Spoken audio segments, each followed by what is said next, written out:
السلام علیکم دوستو، یہاں پر بریکنگ نیوز آپ کا شیئر کر رہے ہیں کہ شاہد خان افریدی پاکستان کے مایہ ناز بالر جنید خان کے حق میں بول پڑے ہیں۔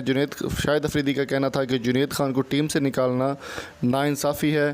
انضمام الحق کو تھوڑا سا ملک کی عزت کا سوچنا چاہیے اور اس موقع پر ان کو جنید خان کو نہیں نکالنا چاہیے تھا۔ بریکنگ نیوز شیئر کر رہے ہیں کہ شاہد خان افریدی پاکستان کے سابق کپتان، ان کا کہنا تھا کہ انضمام الحق کو تھوڑا سا سوچنا چاہیے اور جنید خان کو اس موقع پر یہاں سے نہیں نکالنا چاہیے تھا۔ وہاب ریاض جنید سے اچھا پلیئر نہیں ہے۔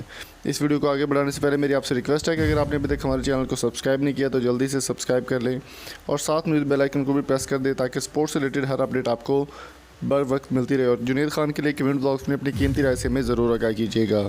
دوستو، اگر بات کریں سابق قومی کپتان شاہد افریدی کا کہنا ہے کہ ورلڈ کپ کی حتمی اسکواڈ سے فاسٹ بالر جنید خان کا اخراج زیادتی ہے اور کسی کے ساتھ بھی آخری موقع پر ایسا سلوک کیا جائے تو اسے مایوسی کا سامنا کرنا پڑے گا۔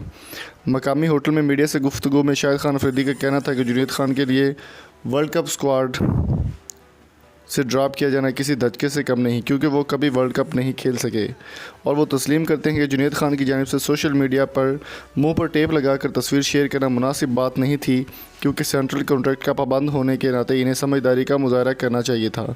تاہم یہ اور بات ہے کہ اگر وہ جنید خان کی جگہ ہوتے تو مایوسی میں ایسا ہی کچھ کرتے۔ سابق کپتان کا کہنا تھا کہ جنید خان کا اب بھی لمبا کیریئر باقی ہے، لہٰذا وہ اپنے موقع کا انتظار کریں جو انہیں ضرور ملے گا۔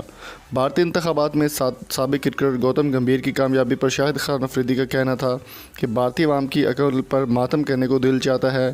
انہوں نے تنگ نظر اور کم عقل امیدوار کو ووٹ دیا، جبکہ پاکستان اور اسلام مخالف نریندر مودی کی کامیابی پر بھی وہ حیران ہیں۔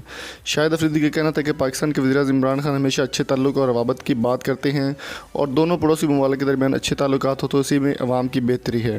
ایک سوال پر سابق کپتان کا مزید کہنا تھا کہ پاکستان ورلڈ کپ جیت سکتا ہے، لیکن اس کے لیے تمام قومی کرکٹرز کو 100% کارکردگی کا مظاہرہ کرنا ہوگا۔ تو دوستو، امید کرتا ہوں آج کی ویڈیو آپ کو پسند آئی ہوگی۔ اگر آپ کو یہ ویڈیو اچھی لگی ہو تو چینل کو سبسکرائب ضرور کیجیے گا۔ تھینک یو سو مچ۔ اللہ حافظ۔